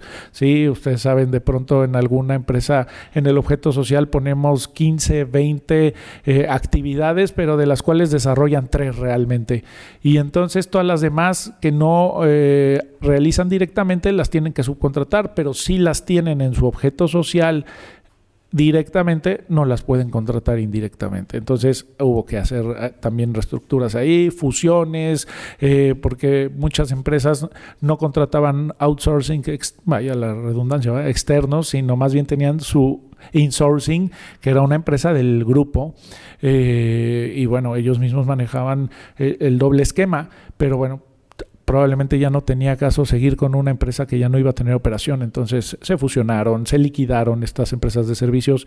En fin, la verdad es que trajo mucho impacto la revisión de todos los contratos comercialmente que tenían para que no incurrieran en esta figura, porque además hay sanciones severas de las cuales también vamos a hablar en un momento, y el que utilice el sistema de subcontratación, que ahora es prohibido, no solo puede ser multado, sino inclusive hasta responsabilidades de carácter penal. Entonces vino bastante agresiva esta reforma, pero bueno, al final es con el objetivo de que haya un cumplimiento, y bueno, yo lo digo un poco entre comillas, la parte de respetar los derechos de los trabajadores. Y lo digo entre comillas no porque no se respeten, sino porque hay muchas empresas, sobre todo, debo decirlo, las de inversión extranjera en México, que ya traen políticas de compliance muy estrictas y por sí solas cumplen. Es más, a veces la normatividad interna de las empresas, como ustedes, son más estrictas que la propia ley, tienen prestaciones mucho mejores que las que prevé la ley. Pero bueno, también esta parte de gobierno generalizó, ¿no? Desafortunadamente, y a lo mejor sí había empresas de subcontratación que cumplían, y aquí no hubo distinción. Finalmente se acabó con el régimen de manera completa. Y bueno, pues obviamente con todas estas situaciones. ¿Qué obligaciones adicionales existen? Que todas las empresas de servicios especializados deben de estar registradas en un padrón que es público. Obviamente hay que cumplir ciertos requisitos, es un proceso que se hace a través de medios electrónicos, pero sin ese requisito, bueno, podría justo verse afectada los efectos fiscales que se pretendiera dar a los pagos, a las facturas que se emitieran, y bueno, pues finalmente también es un requisito tal cual, ¿no?, que debemos de cumplir, y que no hay de otra, esa es la realidad. Esta parte, digamos, en cuanto a temas de outsourcing, pues nos llevó mucho a tener impacto, ya lo decían, leyes como la del Seguro Social, la de la vivienda de los trabajadores, y básicamente se reduce a lo mismo. Genera también obligaciones en estos rubros específicos. No solo el patrón es responsable, el contratante es o corresponsable de obligaciones en cuanto a prestaciones, salarios de los trabajadores, sino si hay omisión de pago de cuotas a los institutos de seguridad social, pues el contratante puede ser corresponsable. De hecho, como formalidad a estas operaciones entre empresas, es que haya un contrato de prestación de servicios por escrito. Muchas empresas con sus proveedores, por eficiencia, lo entendemos, o practicidad, no manejan contratos para todos los proveedores. De pronto solo sale una orden de compra, vienen con términos y condiciones y es mucho más fácil aprobar eso y que el proveedor dé el servicio, se acaba, se paga y no hay más. Pero bueno, si es catalogado como un servicio o una obra especializada, pues tendrá que haber un contrato en el que se establezca pues el número de registro ante este nuevo padrón, el número de trabajadores que intervendrán más o menos en esa obra, los servicios específicos, ¿no?, que se van a señalar, es decir, nos lleva a ser mucho más estrictos justo para verificar el cumplimiento de obligaciones en materia de seguridad social, del cual hay corresponsabilidad solidaria, hay nuevas obligaciones tanto para contratante como proveedor de reportar cuatrimestralmente todos los contratos que vayan celebrando cada cuatrimestre, sí, en fechas específicas que están determinadas dentro de la ley.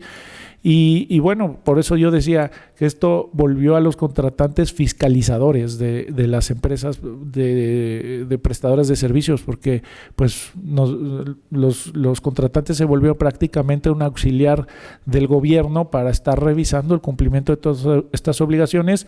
Bajo la pena de no hacerlo, serán ellos los propios responsables. Y especialmente dos reformas que destacar en la ley del Seguro Social.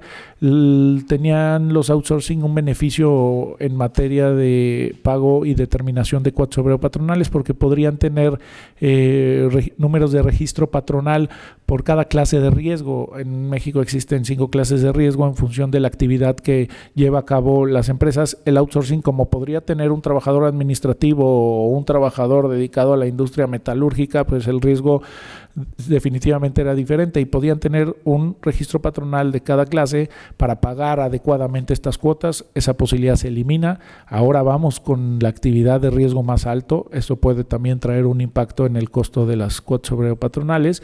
Y en la ley del Infonavit también se reconoce una responsabilidad solidaria específica para el caso de sustituciones patronales, que fue la figura que se utilizó para migrar a los trabajadores de una empresa a otra. Y bueno, era solo establecer algo que inclusive por jurisprudencia, algunos criterios de nuestros tribunales ya estaba establecido.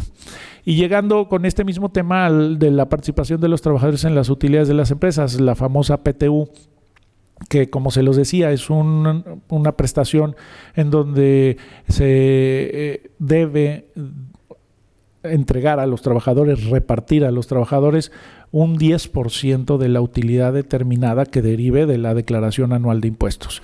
Este 10% se reparte con base en 2 factores: el número de días trabajados por los trabajadores durante el año y los salarios que hayan devengado durante ese año o ese ejercicio fiscal. Hay una serie de reglas para poder hacer el reparto adecuadamente. Y con esta reforma lo que ocurría es que cuando teníamos una empresa prestadora de servicios, pues normalmente pagaba un fee sobre el costo de esas cargas laborales o de esas cargas sociales.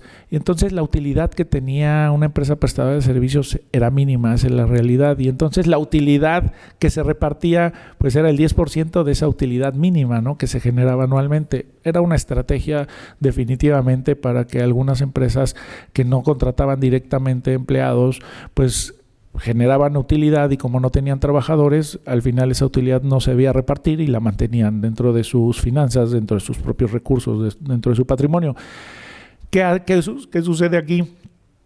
que pues elimina el esquema, todos los trabajadores pasan a las empresas operativas y definitivamente ahora se tiene que pagar siempre y cuando haya utilidad. Si no hay utilidad, evidentemente no habrá cantidad a repartir y no habrá ningún tipo de responsabilidad. ¿Qué ocurre? Que también hay una limitante, no todo es malo para las empresas operativas. Se establece una regla en la que se dice que la utilidad máxima a repartir será de 3 meses de salario de los empleados o un promedio de los últimos 3 años de lo que se haya pagado en el caso de las empresas que ya había antecedentes. Es decir, que si yo tengo un 10% a repartir, pero si hago un cálculo de reparto y llego a alguno de estos 2 topes y me representa un 4%, realmente el 6% restante no es utilidad a repartir y se va a conservar como recurso de la empresa. Entonces, al mismo tiempo, si bien no se redujo el porcentaje de la utilidad que muchas empresas buscaban que se hiciera eso, sí se limitó. Y por supuesto que esto ayuda, por un lado, al cumplimiento de la obligación en favor de los trabajadores y por otro lado, pues a que las empresas realmente no tengan el impacto económico que realmente esto se preveía podía representar. Pues el incumplimiento de esto ya lo hablaba, sanciones penales, sanciones económicas, pueden ir por utilizar esquemas de subcontratación de 8,000 euros aproximadamente. Aquí ustedes lo verán en la presentación tasado en unidades de medidas, que es justamente un valor de referencia que utilizamos en México. Pero la mínima es alrededor de 8,000 euros a 180,000 la máxima, ¿no? Las 50,000 veces la unidad de medida que aquí ven. ¿Y esto cómo se verifica? A través de inspecciones que hace la Secretaría del Trabajo. Esas inspecciones son de carácter obligatorio, que si no dejamos que la Secretaría revise, ya sea visualmente o documentalmente, pues también nos puede sancionar. Aquí hay algunas referencias, pero equivalen de 1,000 a 8,000 euros aproximadamente entre la mínima y la máxima. Hay que estar preparados para estas inspecciones que normalmente se hacen, son ordinarias y extraordinarias, pero suelen sí darse sobre todo en sectores de fábrica, de industria, sí, en servicios en mucho menor medida, pero bueno, pues hay que tener consideradas todas estas obligaciones. Esto por cuanto hace a outsourcing, reparto de utilidades. En cuanto al nuevo sistema de justicia laboral que hay en México, y aquí para no aburrirlos con temas que les decía de abogados, realmente lo destacable es que ustedes hace muchos años aquí en España tenían las juntas de conciliación y arbitraje como autoridades laborales. Nosotros las seguimos teniendo, ¿sí? Y durante estos 4 años que les hablaba, a partir del 2019 y hasta el 2023, se ha ido estableciendo un esquema periódico de implementación de nuevos tribunales laborales y por ende de desaparición de las juntas de conciliación. No obstante que estas han dejado de funcionar en un 70% en el territorio mexicano, todavía un 30% aproximadamente tiene el funcionamiento de las juntas de conciliación. Bueno, pues realmente ya no tienen mayor actividad en procesos nuevos, sino solo están concluyendo lo anterior. ¿Y por qué es importante esto? ¿Sí? Para una empresa, para la gente directiva de las empresas, ¿por qué puede ser importante el conocer, pues ahora, cómo es el sistema de justicia? Uno, por los tiempos que se manejan. Ahora tiende a ser más rápido, esperamos que siga siendo. De inicio ha funcionado, pero ya veremos conforme se carguen de trabajo los tribunales. 2, porque hay cambios en las posibles estrategias que hay cuando un trabajador se dice despedido, cuando hay alguna causa para rescindir un contrato por cuestiones imputables al trabajador o viceversa, por cuestiones imputables al empleador. Es decir, ha habido algunas situaciones que, como cambia la autoridad, cambia el proceso y por ende, bueno, pues las empresas y los departamentos de recursos humanos deben de visualizar en mejor medida el tener expedientes laborales estructurados bien completos, porque ahora tenemos términos en los cuales de pronto nos notifican una demanda y nos dan un término de 15 días para dar contestación a la demanda, y si no lo hacemos perdemos nuestro derecho y prácticamente es perder un juicio, lo cual le puede generar un impacto muy alto económicamente a la empresa. ¿Qué sucede? Que se implementa una etapa conciliatoria previa, obligatoria para ambos, en donde si no tenemos un elemento realmente para hacer defensa a un proceso de lo que se haya hecho internamente con el área de recursos humanos y estos trabajadores, entonces vamos a tener que conciliar y seguramente pues que pagar alguna cantidad, pero sin duda va a ser mucho menor a lo que pues deberíamos pagar si llegamos al final de un juicio. Realmente la parte procesal, no me quiero meter mucho, antes teníamos un procedimiento lleno de audiencias. Desde el primer momento eran audiencias, pero además se llevaban cada 2, 3, 4 meses inclusive. Sí, teníamos mucho tiempo para preparar toda esta documentación que las empresas deben de tener lista pues todos los días, porque insisto, ahora los tiempos se acotan, son mucho más rápidos. ¿Qué pasa ahora? Ya no es audiencia tras audiencia, sino inicialmente todo es un procedimiento por escrito. Nos notifican la demanda, hay que contestarla, luego nos dan un término para replicar, para contrarreplicar, luego para ofrecer pruebas y bueno, eso hace que sea más rápido, no a través de las audiencias que eran muy, muy tardías. Por supuesto que sí va a haber audiencias aquí, pero esas audiencias van a ser específicas ya para el desahogo de pruebas especiales realmente. Hay procedimientos especiales y esto, bueno, por ejemplo, la pandemia nos llevó a generar procesos en los que lamentablemente fallecían trabajadores y estos, bueno, los derechos que generaban se tenían que pagar a los beneficiarios, pero hay un procedimiento específico que se debe de cumplir para que puedan declararse beneficiarios y entonces el empleador a él pagarle esos derechos que tenía el trabajador y que en vida ya no pudo recibir.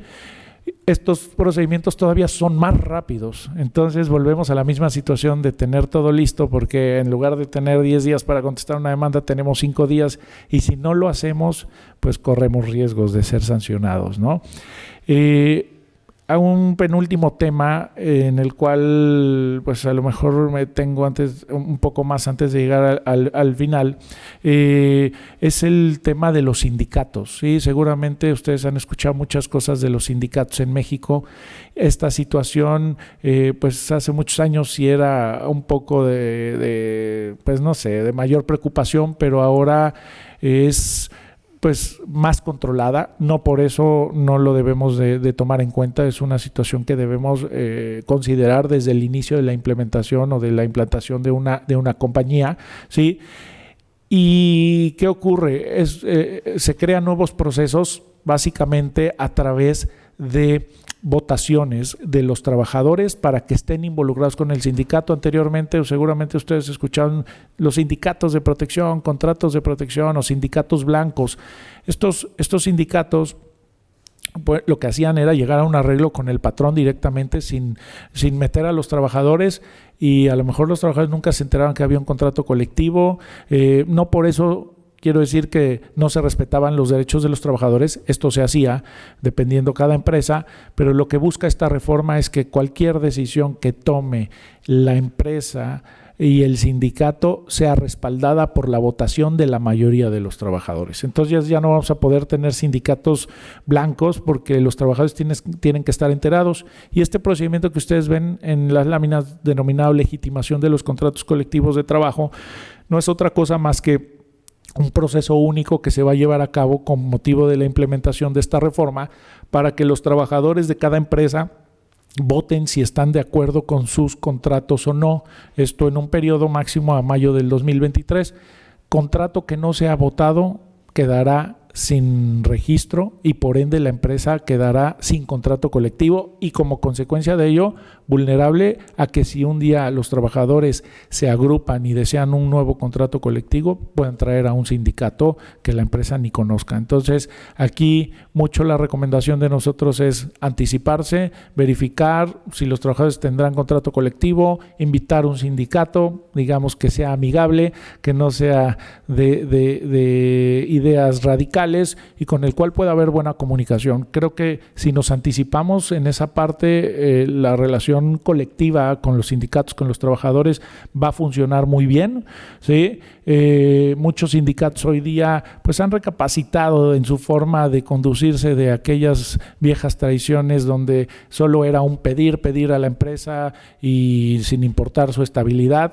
Hoy se entiende mucho que pues sin empresa no hay sindicato, ¿sí? Entonces se requiere uno y otro, y lo importante es hacer equipo. ¿Para qué? Pues para lograr una buena producción, estabilidad para los trabajadores y finalmente un negocio que deriva en ganancias para todos. Esa es la realidad. Si el contrato es votado a favor, pues simplemente continúa su vigencia y habrá que mantener la vida activa del sindicato. En estas votaciones, si por alguna razón es imposible determinar un resultado, pues la Secretaría del Trabajo tiene la facultad de decir que se repita. Y estas votaciones van a ser ya ahora útiles para todo, es decir, no solo en este procedimiento de legitimación, sino para celebrar un contrato. Ya no lo puedo celebrar nada más firmando patrón y trabajadores, sino que, patrón y sindicato, sino que debe tener el respaldo de los trabajadores, inclusive hasta para ejercitar el derecho a huelga, que es un tema bien importante. Es la única forma en la que los trabajadores pueden llegar a un paro de labores legalmente hablando. Pues tendrá que venir soportado por la mayoría de los trabajadores. Entonces, esta reforma creo que es positiva en términos generales porque da cierta certeza. Por supuesto, hay que estar preparados porque pues seguramente se ingeniarán estrategias y hay que estar prevenidos para hacer frente a ellas. Finalmente, y con esta lámina yo concluyo, es el teletrabajo, y esto simplemente se los comento por referencia. Con esto de la pandemia, mucho pues fue encierro, mucho fue trabajo a distancia, mucho fue trabajo a través de medios aportados por la ciencia, por la tecnología, y pues casualmente en México no teníamos regulado este esquema de home office, ¿no? Es decir, si bien es cierto había un apartado que se denominaba trabajo a distancia, no regulaba específicamente lo que fue una necesidad evidente en esta pandemia. Creo que la pandemia, el TEMEC y varios factores llevaron a México a tener actualizaciones muy importantes en esta legislación y que evidentemente pues sí generan más obligaciones a las empresas, pues la necesidad de implementar más recursos en todos los sentidos, pero bueno, creo que al final el cambio debe ser positivo. Hay unas obligaciones adicionales para este tipo de trabajo, pues el empleador es el que debe hacer frente a partes proporcionales de pagos de servicios, energía eléctrica, telecomunicaciones, internet, proporcionar pues sillas ergonómicas, los ordenadores y todo lo que sea necesario para que el empleado pueda prestar sus servicios desde un lugar fuera del establecimiento de la empresa. No nos dice en su casa, ¿verdad?, la ley, pero sí dice en un lugar distinto al establecimiento de la empresa.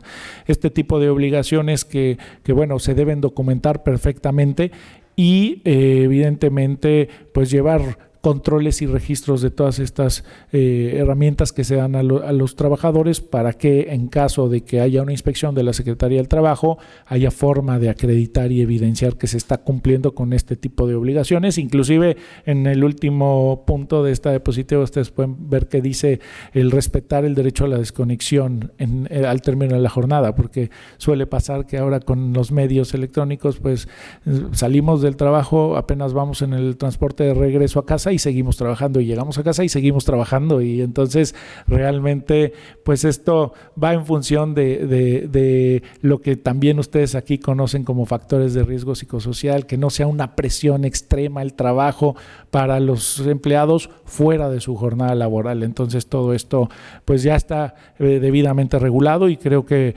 pues finalmente es parte de una mejora a todas estas herramientas que podemos encontrar en nuestra nueva legislación. Y bueno, traté de apurarme lo más que pude. Son temas que nos podríamos de estar aquí más de la mañana o inclusive todo el día, pero muchas gracias a todos por estar aquí, por bueno, acompañarnos y darnos la oportunidad de platicar y de compartirles esto. Esperamos que sea de mucha utilidad. Si alguien tiene alguna pregunta, alguna respuesta, perdón, se las daremos nosotros con mucho gusto. Muchas gracias a todos.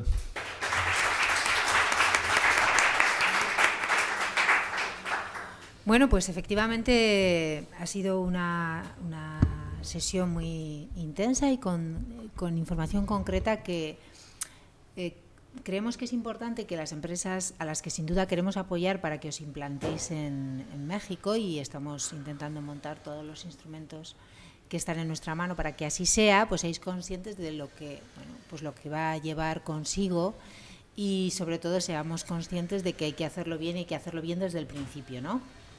Y estos 3 aspectos que hemos tocado hoy, pues fundamentales son, ¿no? para ello. No sé si tenemos muy poquito tiempo, pero sí que para hacer alguna pregunta que tengáis en cartera, y si no, yo misma lanzaré alguna. Si queréis comentar, plantear alguna duda, alguna cuestión para las 4 personas que tenemos aquí. Yo sí que creo que cierto es que gran parte de las cosas que habéis contado tienen que ver con los inicios y con el desarrollo del negocio, ¿eh? No solo en los inicios. Pero si tuvierais que decirles a estas empresas navarras con las que vamos a ir de automoción que no tienen ahora mismo negocio allí y que van a estar una semana o unos días allí aprovechando para tener contactos y conocer elementos fundamentales para implantarse allí, ¿qué les diríais que sí o sí tienen que mirar y prestar atención e intentar volver con ciertos análisis o ideas claras o contactos hechos allí en México? A ver qué nos decís. ¿Quieres responder, Fernando? Bueno, a ver, honestamente, ¿qué ha pasado en México? México es un país en el cual nos hemos llenado de muchos trámites, de muchos requisitos, y sin duda que lo que hay que hacer es pues tener un asesoramiento debido en todas las áreas. Por supuesto, la legal es muy importante, pero creo que en todas. México ha tenido desarrollo en muchas zonas.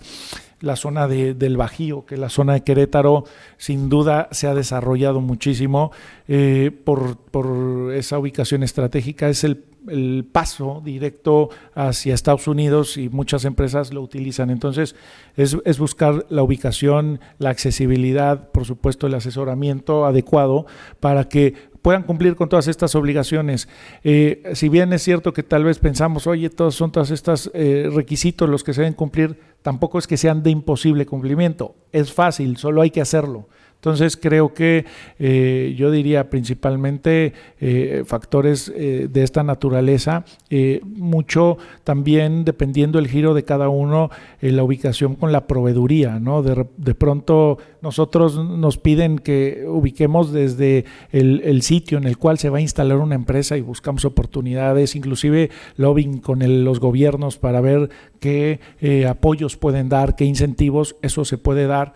Y de pronto pues llega alguien y dice, no, esta ubicación no me gustó y me gustó, allá está más bonito, oye, pero allá va a estar complicado todo el acceso, el generar inclusive a veces caminos de acceso.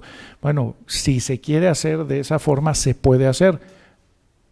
Es decir, pero bueno, probablemente haya maneras más simplificadas. Creo que es importante tener bien visualizada toda esa parte para tener mejores accesos y mayor facilidad en el día a día en la operación. Fernando. Yo haría un comentario adicional para ustedes. Un tema importante es los acercamientos a los municipios. Nosotros, digamos, bueno, ustedes empezarían o pondrían su planta en un municipio. Entonces, digamos, hay que empezar del gobierno municipal al estatal y al federal. Lo que acaban de decir hace un momento es que hay ya acercamientos con gobiernos del estado. Es muy bueno porque a ellos hay que pedirles que nos apoyen con los presidentes municipales del lugar donde estaríamos estableciendo poniendo la planta. Una vez que determinado el site selection, dónde vamos a poner o sea, dónde va a estar la empresa, ese municipio, con ese municipio es con el que vamos a trabajar, ese municipio es el que va a ser nuestro aliado, ese presidente municipal y todas las personas de ese municipio, digamos, las necesitamos, perdónenme la expresión, utilizar en beneficio de nosotros para que nos ayuden a contratar personal, por ejemplo. O sea, independientemente de empresas que se dediquen a esto, pero muchas veces los presidentes municipales hacen las convocatorias dentro del municipio para que la gente del municipio pueda trabajar ahí. Son los responsables de darnos las licencias de construcción, de funcionamiento, de alineamiento, de uso de suelo, etcétera. O sea, es la autoridad más cercana a nosotros. El gobierno del estado ve los trámites estatales, por supuesto, y el federal, los menos, que son los federales, ¿no? Pero es bien importante esto, hacer el acercamiento con los gobiernos de los estados es importante, también para enseñar un poco el punch, o lo que vamos a hacer, ¿no? Es decir, yo voy a invertir tanto, voy a generar tantos empleos, soy una empresa de este país. Que no quiere decir que también las pequeñas empresas lo hagan, ¿eh? Uno o dos empleos son bienvenidos también, por supuesto, pero hay que informarle, digamos, a la autoridad lo que vamos a hacer. Entonces, esa es una parte adicional a lo que decía Chucho, que es bien rica, ¿no? Eso haría yo, digamos, como acercamiento, no mucho el lobbying que hay que hacer con ellos. Por supuesto, todos nos van a decir que nos van a poner y que tienen y que nos van a ofrecer y demás. Vamos con pies de plomo, y tratemos de firmar digamos, los convenios con los municipios en el sentido de si nos van a aportar, qué nos van a aportar. Sobre todo también entender que no hay mucho dinero hoy en México, digamos, para aportar en beneficio de las compañías, ¿no? Ahorita el gobierno federal no ha distribuido muchos recursos a los estados y estos a su vez a los municipios. Entonces hay poco dinero para el tema de atracción, ¿no? Pero también ustedes como empresas pues, tienen todo su en todo su proyecto pues ya destinado una cantidad para establecerse en el país. Tratemos de utilizarla de la mejor forma, de la manera más eficiente, para que al final llegue. Y lo que se puede obtener de becas de capacitación, de becas de adiestramiento, de ciertos descuentos en licencias, etcétera, pues eso es muy bueno. Muchas gracias, Fernando. De nada. ¿Tenemos alguna pregunta o creo que no? Muchas gracias, Fernando, Jesús, Ismael, Gracias. Jesús. Muchas gracias por vuestra intervención y vuestra sapiencia. Y damos por terminada la sesión, insistiendo en que estamos a vuestra disposición en la web, en el correo de teléfono para cualquier duda o consulta que tengáis de apoyo para trabajar en México. Gracias. Gracias. Gobierno de Navarra. Nafarroako Gobernua.